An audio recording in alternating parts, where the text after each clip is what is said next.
여기가 까치에서 나왔던 군주론입니다. 이게 정치학자가 썼기 때문에 정치학자가 쓰지 않은 책도 좀 군주론도 번역본이 참 많습니다. 그래서 일부러 정치학가 쓴 책이 나을 것 같아서 이 사람 책을 선정했는데요. 제일 처음에 나오는 게 일단 로렌체 대 메디치 대인께 올리는 걸 이렇게 되어 있습니다. 그래서 이게 전하라고 되어 있는데 전하라고 쓰지 말고 대인이라고 쓰는 게 좋겠다.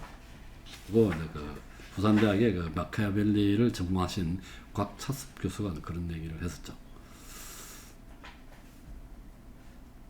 처음에는 이 줄리아노 디 로렌체 데 메디치 대인에게 헌정하려 했으나 조반니 메디치가 교황으로 선출됨에 따라서 이 사람 조카에서 로렌체 디 피에로 데 메디치에게 올리게 됩니다.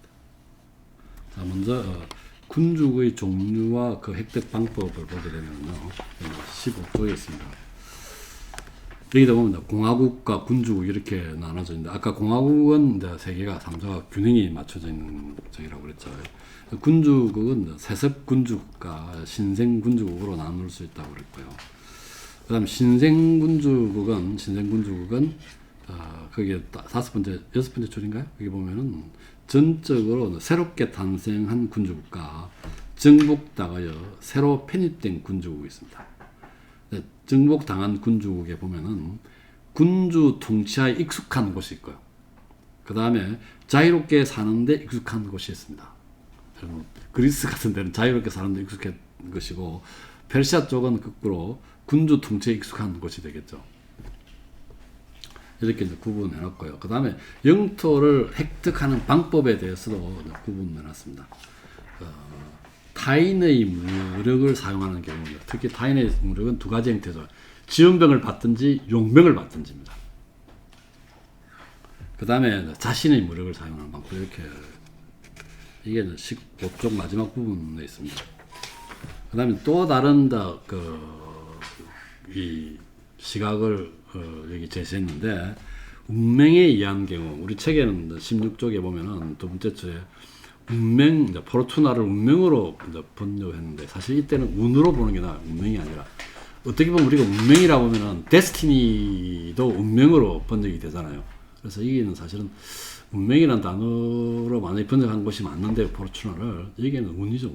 운에 의한 경우와 그 다음에 역량에 의한 경우, 역량은 비루투를 여기서는 역량으로 번역했습니다. 역량으로.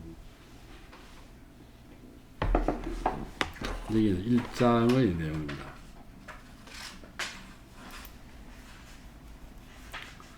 그다음 세습 군주국입니다. 여기서는 군주국에 대해서만 논의하자라고 되어 있죠. 군주를 통치하고 유지할 수 있는가 검토하자는 얘기입니다. 세습적인 지배자는 도발적인 변화를 피할 수 있다라고 되어 있습니다. 뭐 이거는 세습적인, 그러니까 선조의 그 기존 질서를 바꾸지 않으면서, 네 번째 줄입니까? 전체적으로 딱 중간쯤 되죠. 세습 군주국의 경우에는 선조의 기존 질서를 바꾸지 않으면서 불의의 사태에 적절히 대처하는 것만으로도 충분하다.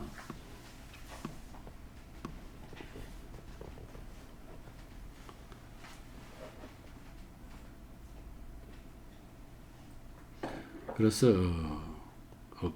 세습군주가 어지간히 건면하기만 하면은 의회에 아주 강력한 어떤 세력이 출현하여 그에게서 나라를 빼앗지 않는 한 그의 통치는 안정된다.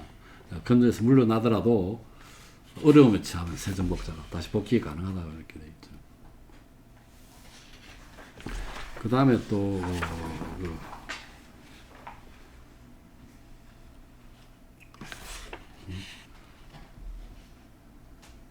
다음 페이지에 보면 18쪽이죠. 한 5번째 줄인가요?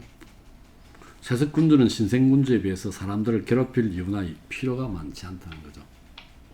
그래서 그 결과 더 많은 호감을 얻게 될 수 있다는 얘기입니다. 아주 상식 밖의 사악한 비행, 이 가장 사악한 비행으로 대두되는 게 재산과 여자입니다. 우리가 지난 시간에 10인위원회라는 말이 우리가 어디서 나왔더라? 거기서 나왔죠. 캔터베리 이야기에서 10인위원회에서 재판사가 호색한 일이 있었는데, 딸을 너무 좋아해서 노예의 딸이라고 이제 그렇게 우겼던 12년의 사건이 있었는데, 그처럼 재산과 여자로 미용을 사지 않는 한 신민들은 따를 것이다.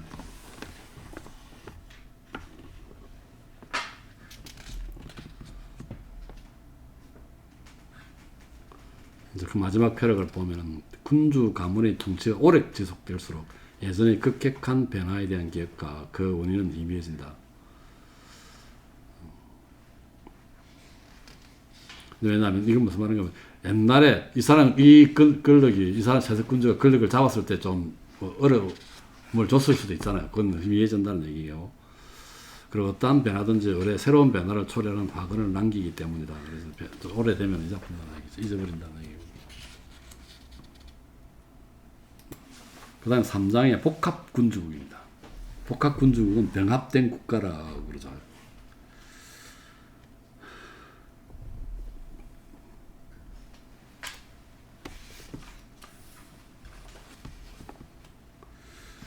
여기 보면 신생군주국이 처하는 어려움은, 그 다음에 한 7페이지, 7줄쯤 되나요? 그러한 국가의 변화 가능성은 모든 신생군주국의 객기 마련인 자연 발생적인 난간에서 연유합니다. 즉 사람들이란 자신의 처지를 개선할 수 있다고 믿으면 기꺼이 지배자를 갈아치우려 한다는 거죠.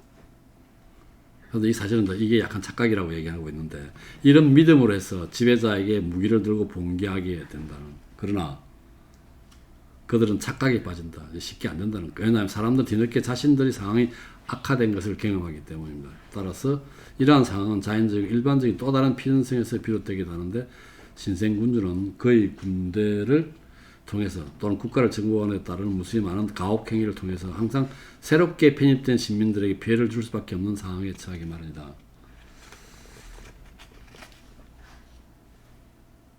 그래서 병합하면서 신생군주를 만들면서 이제 이건 그 피해를 주게 되죠. 일부는 예를 들어서 뭐 새로운 영토를 얻었을 경우에 거기 뭐 주둔지를 만들어서 어떤 우리 그런 거 많았잖아요. 뭐 2차 대전도 있었고 1차 대전도 있었죠. 우리 6.25 때도 보면은 와가지고 좀 잘 사는 집 사무소 실을 만든다는데, 그러면 그 집은 쫓겨나는 것이죠. 이런 피해를 준 사람들이 있고요. 그 다음에 이런 새로운 이 지배자가 되면은 기존에 있던 사람들은 그 피해를 본 사람은 피해를 본 사람이고, 그 다음에 이런 새로운 세력들이 들어오기를 바랬던 사람, 기존의 어떤 지배청에 대한 반감을 갖고 있었던 사람들은 이 사람 새로운 지배자를 지원하겠죠. 사실 이건 또 거꾸로 보면 그런 또 지원한 사람들한테는 만족을 줄 수는 없습니다. 그런 지원한 사람들에게 기대한 만큼 만족을 시킬 수는 없다는 거죠. 그래서 사실은 이게 신생군주에서는 그 다음 페이지 보면은 20쪽에 보면은 대여섯 번째 줄에 보면요, 점령지 주민의 호의가 필요하다, favor, 굿일이 필요하다고 되어 있습니다. 이런저런 문제로 해가지고 그런 기존에 피해를 입은 사람이 있을 거고, 그 다음에 기존 체제에 약간 유리했던 그런 사람들이겠죠. 일부 소수가 발생되죠. 피해를 입은 사람은. 그리고 또 지원해준 사람들, 기존의 지배자에 대한 불만으로 인해서 그런 사람들은 기대를 하는데 그 사람 다 만족시킬 수는 없는 것이죠. 어쨌든 그렇기 때문에 호의가 필요하다는 얘기입니다. 그래서 점령지 주민의 호의가 필요하다는 겁니다.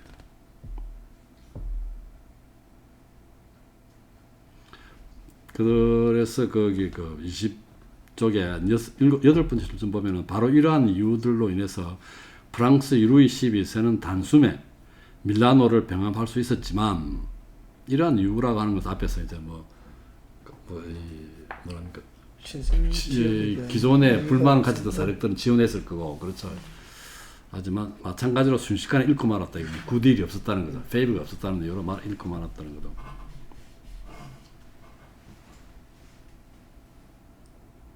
그 다음에 처음으로 루도비코의 군대는 밀라노겠죠. 이 군대가 스스로 힘만으로 일그에 루이 12세를 몰아낼 수 있을 만큼 충분히 강해졌기 때문에 무너졌다는 얘기고, 아까 그 마지막 보면은 말하면 루이 왕이 문을 열어줬던 인민들은 그들이 기대했던 만큼 이득을 누리지 못하게 되니까 새로운 군주가 초래한 불편함을 참을 수 없었기 때문이다 이렇게 있습니다.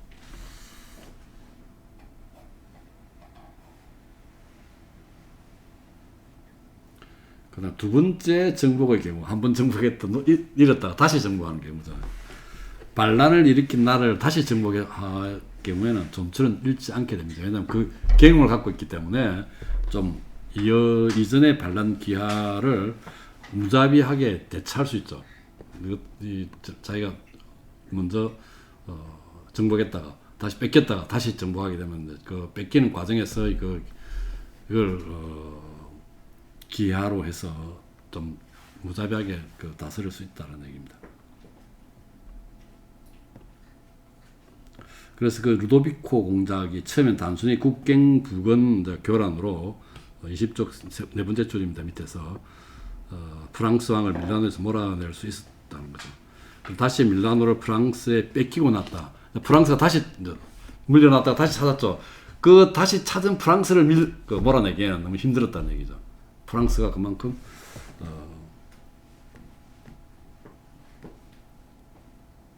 두 번째 점령했기 때문에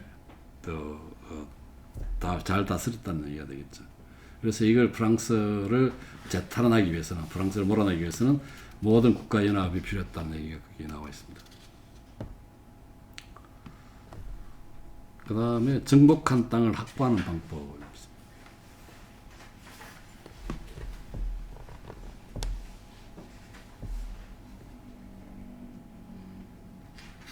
여기 보면 두 번째로 밀라노를 잃게 된 이유를 논의하고 프랑스 왕에게 어떤 해결책이 있었으며 그와 유사한 처지에 있는 지배자의 경우 어떻게 하면 병합된 영토를 프랑스 왕보다 더 잘 유지할 수 있을 것인가를 고려해보자는 거죠. 그래서 먼저 병합된 영토가 동일한 언어를 사용하는 겁니다. 여기 보면은 동일한 언어를 사용하는 경우 영토 유지가 좀 쉽다는 거죠. 그 다음에 그 지역이 거기 보면 밑에서 6번 줄인가요? 자칫 익숙하지 않은 곳이라면 특히 더 쉽다는 거죠. 그래서 그곳에 지배하는 군주 가문을 제거함으로써 쉽다는 겁니다. 주민은 이전 생활 양식을 그대로 가져갈 수 있고요. 관습상 차이 없는 평온한 삶을 지속할 수 있습니다. 그래서 그 밑에 얘가 나와 있죠. 마지막 줄에 부르고뉴, 브르타뉴, 가스코뉴, 노르망디죠. 그 다음에 그 다음 주 페이지에 보면 법을 바꾸지 않고 여덟 번째 줄인가요? 다섯 번째 줄에 이제 예전에 통치하던 군주의 가문을 제거하는 거 아까 얘기했듯이 그 다음에 둘째 그들이 법을 바꾸지 않고 새로운 조세를 부과하지 않는 것이죠. 그 다음에는 본국과 다른 영토를 정복한 것, 즉 언어와 간섭이 다른 영토죠. 본국 그런 정복입니다. 이 경우는 여기 보면은 22쪽 딱 중간에 커다란 행운, 행운이 포르투나 이거 번역이 행운이라고 번역하면 적절한 것 같아요. 엄청난 노력이 요구된다는 거죠. 커다란 행운과 엄청난 노력이 요구된다. 첫 번째 방법은 가장 효과적인 방법은 그냥 그 지역에 가서 정복자가 정주하는 것입니다. 친히 이제 정주를 하게 되면은 어떤 문제가 생겼을 때 효과적인 조치가 신속하게 일어날 수 있다는 얘기죠. 그 다음에 관리가 시민들을 약탈하는 것을 방지할 수 있습니다. 자기가 감독이 가능하기 때문에. 그래서 그 시민들은 또 불만이 있으면 통치자에게 직접 호소가 가능하다는 거죠. 그래서 순수한 시민들은 헌신하게 되고 다른 뜻이 있는 사람들은 또 두렵게 느끼죠. 직접 통치하기 때문에 그게 이제 보면은 22쪽의 한 다섯 번째 줄 밑에서 그리스에 대한 투르크의 정책이 바로 이러한 정책의 표본이라고 했습니다. 그 다음에 23쪽에 중간에 보면 차선의 다른 해결책은 이른바 정복한 영토의 거점이 될 수 있는 한두 곳의 식민지를 건설하는 것이다. 식민지 건설은 비용이 거의 들지 않는다고 했습니다. 그래서 소수만 피해를 입게 되죠. 경지와 집을 잃게 되는 사람입니다. 식민지 건설에서 그 어떤 관공서나 아니면 통치기구를 위해서는 집을 압수해야 되겠죠. 그런 거 토지와 집을 압수되는 그런 사람만 피해를 입게 되고, 그런 사람들도 궁피 폐지지만 풀풀이 흩어지겠죠. 그 다음에 보복은 엄두를 낼 수 없죠. 그 힘이 없기 때문에. 그 다수는 뭐 자기 피해 안 입었으니까 안심할 것이고, 그 다음에 빼앗길까 두려워서 말썽을 피울 엄두도 못 내겠죠. 이런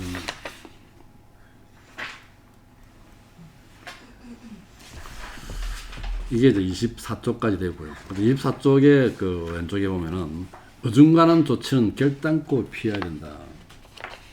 이게 다정하게 대해주든지 아니면 아주 짓밟아야 된다는 얘기죠.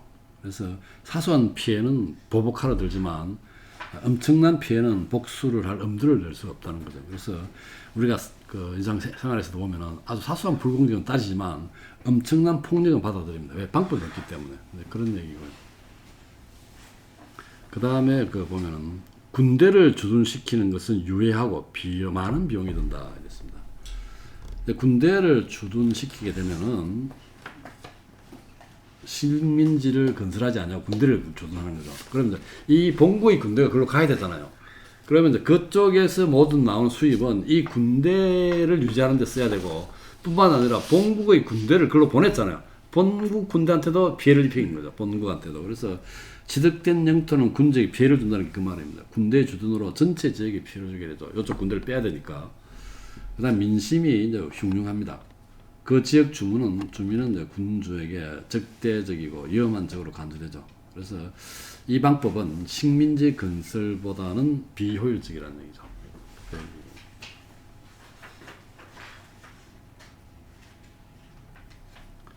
그 다음에 약속가를 다루는 법입니다. 이 점은 좀 기네. 잠깐 끊어볼까요?